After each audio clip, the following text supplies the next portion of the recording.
Darwin ने कहा कि हम बंदरों की संतान हैं, तो आपने पढ़ना स्टार्ट कर दिया। हमारे सिलेबस में पढ़ाया जाता है, भारत के सिलेबस में, कि हम बंदरों की संतान थे, हमारे पूर्वज बंदर थे। कैसे भैया, हम वेद जानने वाले लोग कैसे मान लें कि हमारे पूर्वज बंदर थे? हमारे यहाँ तो पूरा उस दिन का इतिहास लिखित में मौजूद है, जिस दिन संसार बना, जिस दिन पहले दिन संसार बना, आज तक रिकॉर्ड है हमारे यहाँ। तो हम कैसे मान लें कि बंदर की संतान है? हम तो ये जानते हैं, हमारे प्रमाण मिलते हैं कि हम बंदरों की नहीं, ऋषियों की संतान है। इसलिए हमारे यहाँ सबका गोत्र होता है।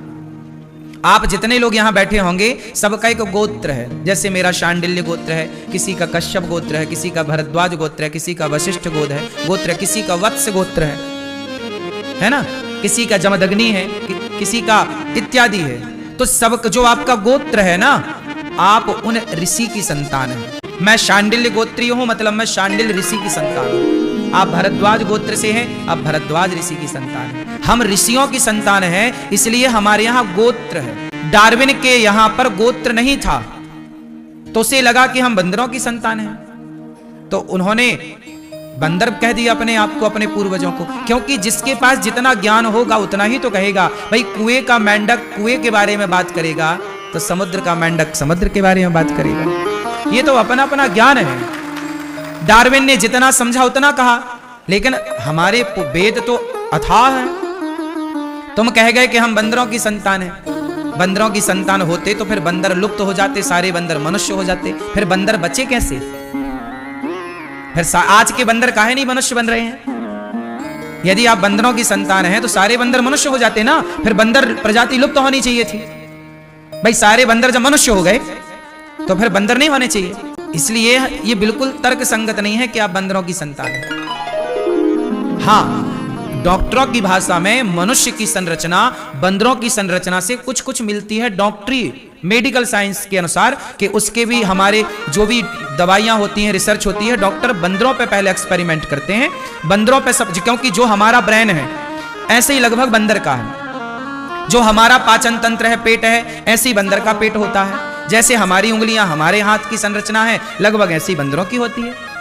तो बंदरों का शरीर हमारे शरीर से मैच तो करता है, अंदर के पार्ट कुछ कुछ, लेकिन ये नहीं कि बंदर ही मनुष्य हैं। यदि बंदर ही मनुष्य होते तो फिर राम के जमाने में दोनों का वर्णन मिलता है। हनुमान जी बंदर रूप में है और राम जी मनुष्य रूप में है, तो फिर हनुमान जी भी मनुष्य होते, फिर बंदरों भालुओं की सेना की क्या जरूरत थी?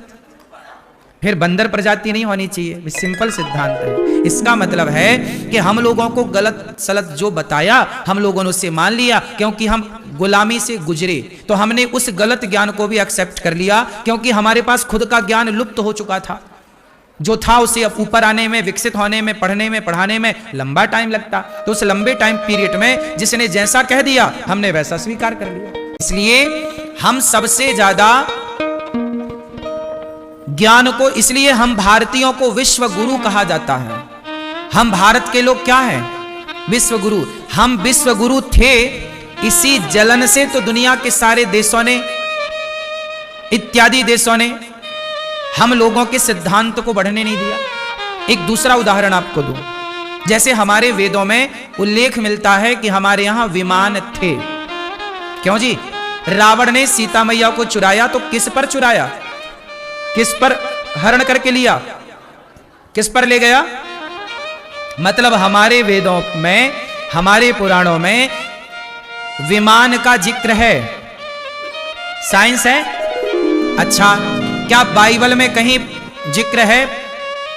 क्या कहीं कुरान में जिक्र है? नहीं। तो विमान तक के आविष्कार हम कर चुके थे। करने के बाद हमने देखा कि ये चीजें प्रकृति के संतुलन को बिगाड़ सकती हैं, तो हमारे ऋषि मुनियों ने विमानों को बनाया, उतना ही बनाया जितनी उपयोगिता थी, और देखा कि इससे रावण जैसे दुष्टों के हाथ में ये विमान लग गया तो ये गलत करेंगे, इसलिए हमारे ऋषियों ने उसे बनाना छोड़ दिया। टेक्नोलॉजी थी। जैसे परमाणु बम सारे देशों के पास नहीं है। क्यों नहीं है?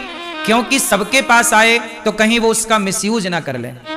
ऐसे ही हमारे ऋषि मुनियों ने विमान तो बनाया, विमान की टेक्नोलॉजी पाई, रावण के पास था भी। एक और कामक विमान का जिक्र मिलता है भागवत जी में। कामक विमान करदम जी के पास था, पुष्पक विमान रावण के पास था, ऐसे और विमानों का जिक्र है। तो अब बताइए, एक विमान हमारे 1885 में दलपदे जी ने बनाया था, फिर 1903 में उसी को देखकर उसी की ड्राइंग कॉपी करके राइट ब्रदर्स ने बना दिया।